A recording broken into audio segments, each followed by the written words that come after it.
So, DJ, Yes. you know what really, really Boils your waters? Milo. No, actually not boils my Milo, but what waters my sandwich. Ooh, that's disgusting, Oh, right? that's nasty. You know what really waters my sandwich? What?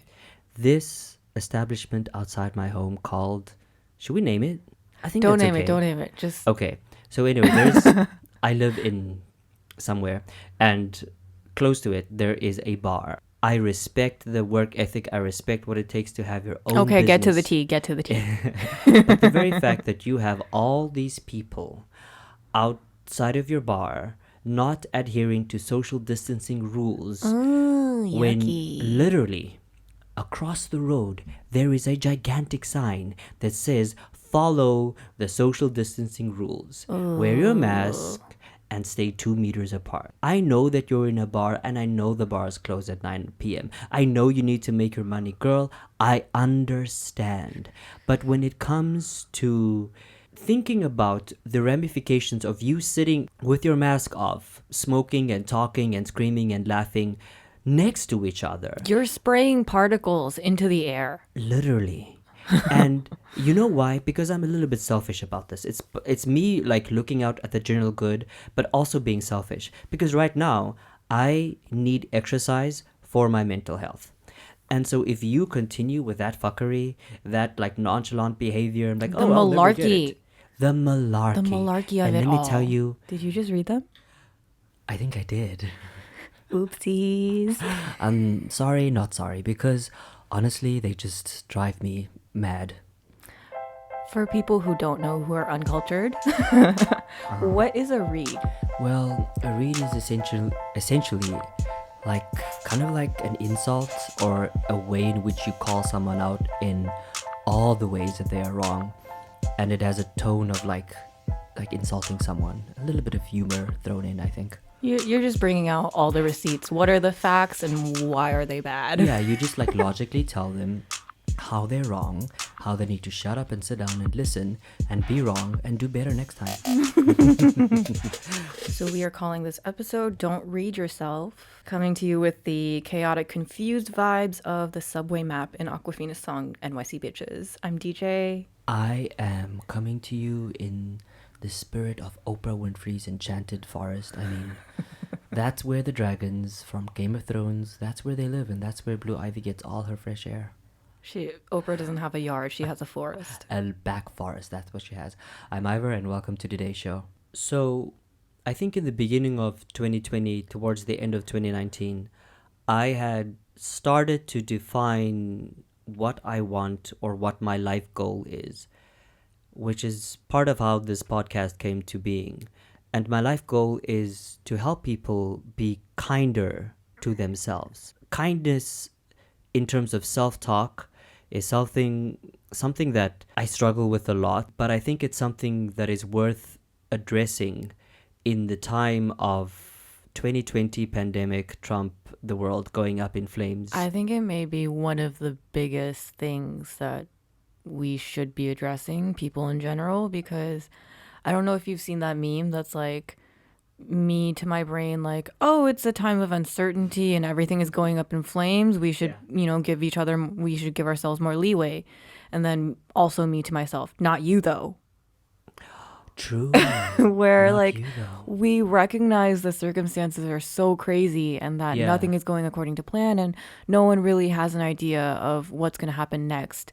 And yet we're still holding ourselves to this very impossible standard of you still have to act like it's normal. You still have to perform like it's normal. Honestly, I've never thought of it quite that way, but I think you've hit the nail on the hammer on the nail. Is that no one was prepared for this at all. No one. No one could be. So many careers, so many jobs gone awry because of this pandemic. Yeah, and I understand that my rant earlier about the place outside where I live, like, even me saying that, I do understand that it's tough for them too. Right. And it's tough for people like extroverts and people who need that extreme social contact to feel or to fuel themselves. But at the end of the day, when it comes to a pandemic, it is more important to sacrifice for the common good. And in the long run, staying safe and putting aside your own individual needs, that's going to help things return to quote, quote, normal faster. Exactly. Look at the incredibly individualistic society, America, and how they have dealt with the Ooh, pandemic. child. Like, I'm no expert, I'm no political expert, but I do believe that that sense of individualism, and in Korea, where we have a society that's very much like urinara, like our country, like we Yeah, do this it's together. it's much more Like, communal. yeah, that has made the difference into how the pandemic has been handled. You look at people and the way that they wear masks here. No one here has an iota, has even 2 spoonfuls of a damn. They don't give anything about wearing a mask. I read an interesting article, though, about how toxic masculinity keeps a lot of men from wearing masks and how that's becoming apparent in a lot of countries. Not to limit it to Western countries, but just a lot of countries where men feel like wearing a mask shows that I'm vulnerable, so I don't want to wear one. I would rather die or I would rather get the virus. Oh my God, you are so right. Because in Korea, the only people that have a problem with wearing a mask have Are been like men. the 40 to 60-year-old, like old men, When you see ajashis those ajusis on on the public transport, and it's they're bloody and people are smacking each Yeah. other, I never thought of that. Oh my God. definitely a connection there. So I feel like even in regular circumstances, when we're not in a pandemic, when everything is not burning to the ground, we are always very tempted to turn to this negative self-talk. And I'm wondering, like, how does that come up for you, or has there ever been a very prominent situation? I've had so many dealings with negative self-talk, like every single day. What about you? Daily struggle. Daily struggle. And I think to a degree, like a little bit of self-criticism is healthy. But when you get stuck into a loop of it, that's when it becomes consuming and dangerous. Right. So if you don't have it at all, that's probably meaning that you're delusional or very narcissistic. Yes. But having too much of it can also be detrimental and unhealthy. And I think, like, to explain a little bit of like negative self-talk and where it comes from, I think about the time, or I think about what, like, do babies have negative self-talk? They don't. And even when you are a toddler, do you have negative self-talk? Probably not. I like to go back to when we were kids, when our minds were not as, like, I don't want to say poisoned, but as influenced, conditioned. And so self-talk comes from things that are external that you start to internalize, and it manifests in self-talk.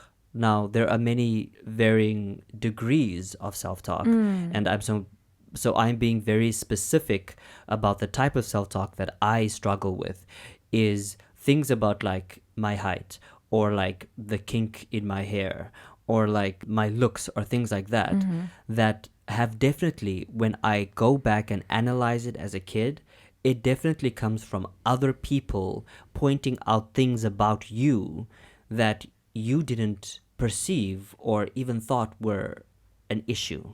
Does that make sense? No, that makes sense because I think it's kind of the counterpoint to the who said that question, where other people have said this in subtle ways, or maybe they haven't said it explicitly, but they have implied it, or their actions have said this. And you end up internalizing that message, and it drives or it shapes what decisions you make going forwards or how you think about yourself. When you internalize hate or negativity, which happens without your Without your consent, knowledge or without your consent. without your knowledge, it happens because we are human beings with feelings.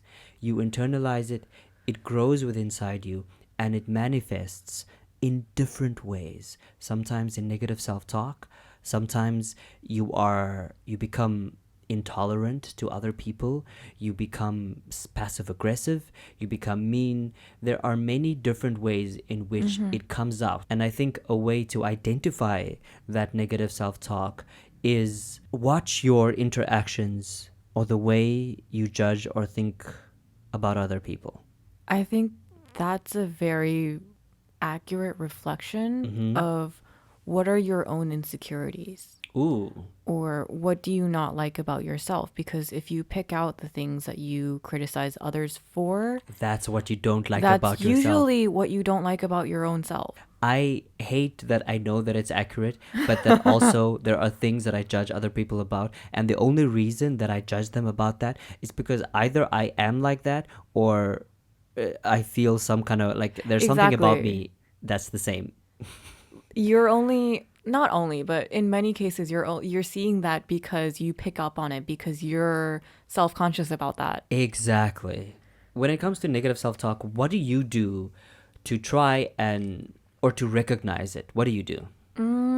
I think it's similar to recognizing self-doubt is just Mm. to pick up on it, which is difficult. It's more of an intuitive thing, but seeing if what is the trigger for this? Did I start thinking this way because someone said something, or did I just put this feeling on myself?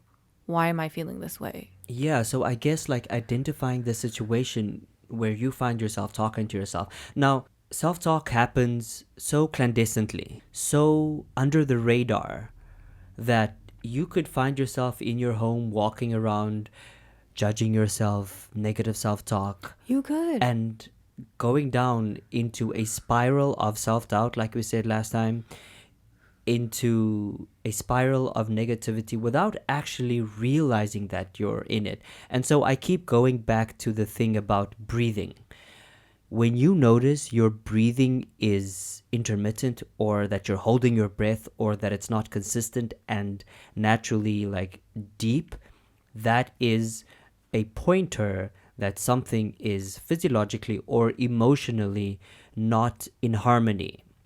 Right. And a way that I go out of my self talk is the moment where I know that I'm doubting myself, that I'm judging myself. What I do is, and I don't know how this happened, but it just like happened, is that I find something within my connections with other people where I have done something good and I can be proud of it.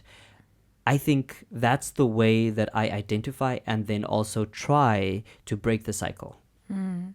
Now that you mentioned that, I realize like one of the coping mechanisms I have, which goes in the opposite seeming direction, is just to think, who the fuck cares? Mm. Like, oh, I have a messy room. That means I'm a messy person. Who the fuck cares? And so what? Or I told my professor that I would send him this thing by 3 p.m. and now it's 5 p.m. and I'm only just now about to send it. Who the fuck cares? Like, oh, he's gonna think that I don't have my life together. Oh, who the fuck cares? Sometimes you can find reassurance in reminding yourself that you are not what your self talk says you are, and other times you just accept it and try to acknowledge it and move past caring about it. I honestly think that is a powerful, powerful point. You are not the voice in your head, you are not that voice. And to try You and are not your explain, thoughts. you are not your thoughts. I mean, and I keep referencing this. That's the Eckhart Tolle book that I keep referencing, The Power of Now. But one specific thing that stood out for me was when he spoke about this woman that, like, he was on his commute and she was talking to herself. She had like this dialogue with someone else, clearly someone that she had a grievance with, and she kept talking and talking, like that other person's voice and then herself. And so there was this dialogue between her and this imaginary person, and he was listening to this, like judging her, right, right. And then he keeps talking, and then later he says that he's like in the men's room going, well, at least I don't talk to myself. And then the person who's in the urinal next to him like looks at him with a confused look, and he was talking to himself. So that makes me wonder, how does our self-talk affect us? You know, how we act. Does it limit us in some ways, or have you ever experienced this? Or my self-talk has definitely limited me in many, many, many ways from taking many opportunities. Like I think many people can relate to this, and the one that I am very much like is a part of my life right now is working out. Like a simple thing like not knowing how to do an exercise, and not knowing where to start, and then going to the gym thinking that people are That's so looking at you. real. Dude, no one is No one looking at you. cares. No one is looking at you. But my self-talk has convinced me that people are out there judging me, the way I'm holding the weight, Right. the fact that I can only use a 5 kilogram weight and not a 10 kilogram weight, all these little things that hold me back from doing something that I know, that I understand is going to edify my existence. Right. No, I feel that definitely because I feel like writing my thesis right now, currently, the self talk is going at like 100 miles per hour and it's saying, oh, it has to be good. It has to be perfect. This is a reflection of your work and your scholarship over the past whatever years. And the other side of me is just thinking, done is better than perfect. Just get it done. Just finish it. Just, get it out there. But the self-talk constantly keeps me back. That kind of reminds me of like starting the podcast. It does. It's, there are very many parallels. Very, because we So have a lot of many. things we don't have down with the podcast, but the thing I think that we're consistent about, and hey, maybe that's a lesson. The thing that we're consistent about is that we're recording and putting it out. Everything else, and there's a lot, everything else will come with time. And I think that's the same way with like your thesis. No, there are a lot of lessons to learn from our podcast that I could apply to the rest of my life, but there are also obstacles. So I had asked my friend, like my very, very, very, very best friend, a wonderful actress called Miss Jessica Lee Stanley, about like her self-talk, because Jessica and I would have conversations till like 4 a.m. in the morning, hugging the floor as we're laughing at bullshit. But she had said that self-talk sounds different for every single person because obviously our lives are, the variables of our lives are so different, even within the space of occupying a pandemic 2020. And so, like, self-talk in relationships, self-talk in career, self-talk in body image. Like, for me, like, I've always had, as many people have, issues with the way their body looks because of media, just in general. I mean, think about it. I've learned to go, okay, look at that. You have a shoulder. Just one. You have a body. You have a body.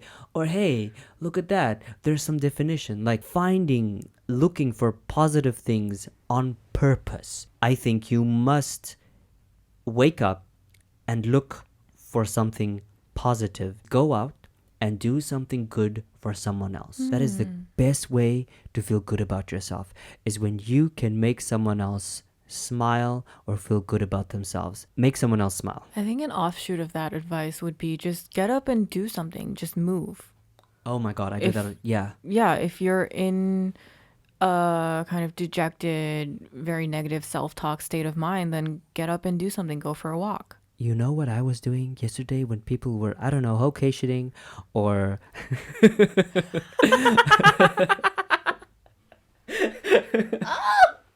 Why would you talk me like this? Not just you, everybody else it was and I wasn't. When everyone else was doing drinking, going out with their friends, posting their lives on Instagram or whatever the fuck, I was in my room dancing to Britney Spears and singing to Beyonce at 9 p.m. and feeling great about it, because I had this feeling of like FOMO when I saw people doing things. I had this feeling of like, oh, it's Saturday evening and I'm alone in my home and not doing anything. And I'm like, you know what? I am going to put in my earphones. I'm going to sing off key and I'm going to enjoy myself. And you know what happened? I felt better. You enjoyed yourself. Exactly. I found joy in myself. People need to find joy in themselves. And I'm not saying masturbate. I mean, you can do that. You could do that too, though. That's no Let's be problem. real. Actually, it's healthy and no STDs. See, the thing I think with self-talk is that if you don't know that it's happening, it can spiral into self-pity, what we talked about earlier, self-doubt, victimization, self-victimization. Self-victimization. Essentially, these are ingredients for a state of mind, an unhealthy state of mind that pulls you into depression. And they're ingredients for very, very low self-esteem. So the way that you talk about yourself is very directly linked to what you're thinking about yourself on a daily basis. And if what you say to yourself about yourself Ooh, is constantly negative or predominantly negative, then there's no choice but for your own self-image, your own self-esteem to be very low. that is so powerful, because that made me think of a possible way for people to identify their self-talk, or at least externalize it. Because if you've internalized any negativity and you do not find a way to let that stuff out, it will consume you. So my advice would be to write it down. Write down what you think is horrible about yourself, and also write down what you think is good about yourself. Everyone has something to offer the world that is unique to you. And even if it's not unique to you, Oh, yeah. that doesn't discount how valuable that is. I mean, Michael Jackson was a great performer. So is Beyonce. So is Beyonce. That doesn't mean the world can't live without both. Blue Ivy is amazing, and no one else can beat her. Rest assured that you definitely have something that can bring delight to other people. Or are you asking me? Yeah, definitely. I think I'm good at being a stabilizing force in my friends' lives. Oh, look at that. Oh, See, look at that. that brings joy to your friends. And so that is something that you have to remind yourself, because I think that something like that is something that people don't give themselves credit for. We need to give ourselves It's credit. very easily overlooked. Very easily overlooked, yeah. Because in times when my self-doubt, when my self-talk gets out of control, it's very easy to push that aside and be like, well, but like, what are you actually good at? What are you actually good at? As if that isn't something to be good at. And like, you need to compare yourself in terms of like your monetary value, or like Your productivity, amount of friends, or your financial gains, or your career advancement, or anything like that. Yeah, like and I'll talk about this a lot, but I look at my mom, and she was not like the richest person in the world. Actually, she was poor. She grew up poor. I grew up poor.